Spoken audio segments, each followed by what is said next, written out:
Camp Hope is not a facility. It is not buildings. You cannot buy its components at Home Depot. You cannot hire people to nail it into the wall. It cannot be leveled by a hurricane. Camp Hope is human beings. Camp Hope is a living, breathing thing. And that's far more important than any structure that's ever going to be erected.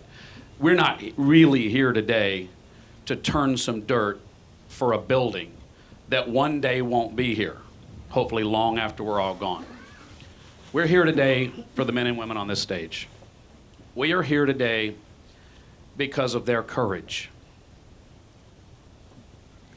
When I think about having known some friends who went through basic training, and I think about their pride when they finished basic training.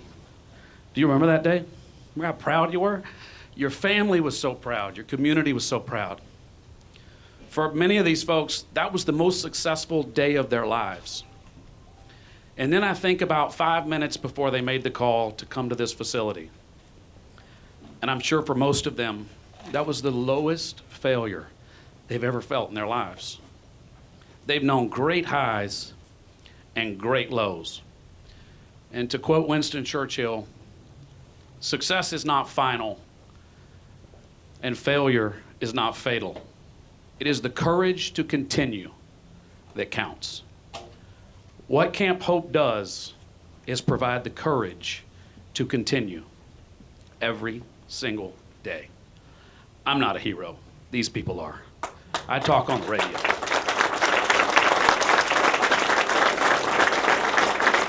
I go to bed every night. I get up every morning, and the toughest thing I deal with is, can I hide one more glass of bourbon so my wife won't see that I'm going to drink it? That's not courage.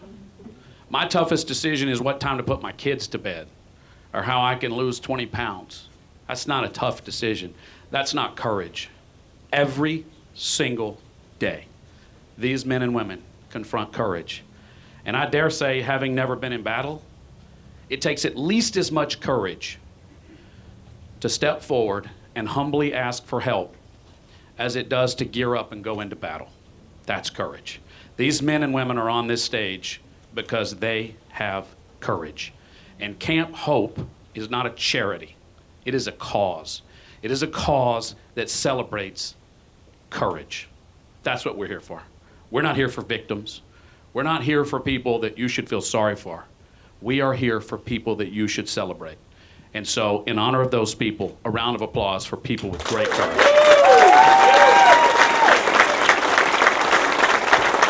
And I want you to know that because of your courage, you've heard about your sacrifice, but because of your courage, we are here. Because every single one of us here loves you. We don't know your name. We don't know your particular circumstances, as only you can. But we are here because we love you. Gene Birdwell first loved you and said, I'm going to give this land and a lot of his money because he loved you. David Malsby came in and gives his entire waking hours to you because he loves you. Josh Fuller shows up and plays and pulls his buddy away from work to come out and play for you today. Yet another gesture that he loves you. The Patriot Guard is here because they love you. Every single person here, every hammer that has been swung, every dollar that has been spent is because every one of us and so many more love you.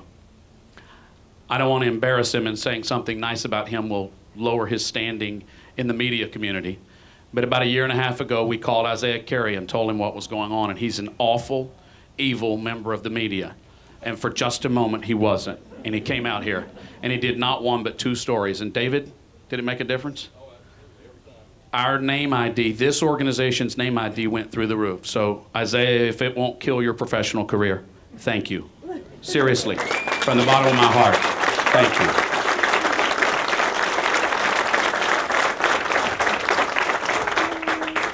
If you've swung a hammer or contributed $1, please raise your hand and let me thank you. Thank you. Now, it is my distinct pleasure to get to welcome someone who has more love in his heart than he does dollar bills in his bank account. He has love for his wife, he has love for his parents, he has love for his children, he has love for his employees, and he has love for our community. And it overflows. And you see how that is manifested today and in so many other ways. I am very proud to call him my friend. He describes himself in his business card, says, Master Enchilada Roller. And he has a business that will turn over $100 million a year within about 18 months. And that's a lot of enchiladas. But more important than the enchiladas sold and the dollars that go in the bank account is where those dollars go. And that is to people like this. That is to causes that are near and dear to his heart. And he often tells me, in ways large and small, that what matters most to him is not what he can do, but the giving it away to people who deserve it more. That's his greatest joy. So as I thank every single one of you for being here and all that you do, and as we thank you, our veterans, somebody that loves you more than you will ever know, Russ Ybarra.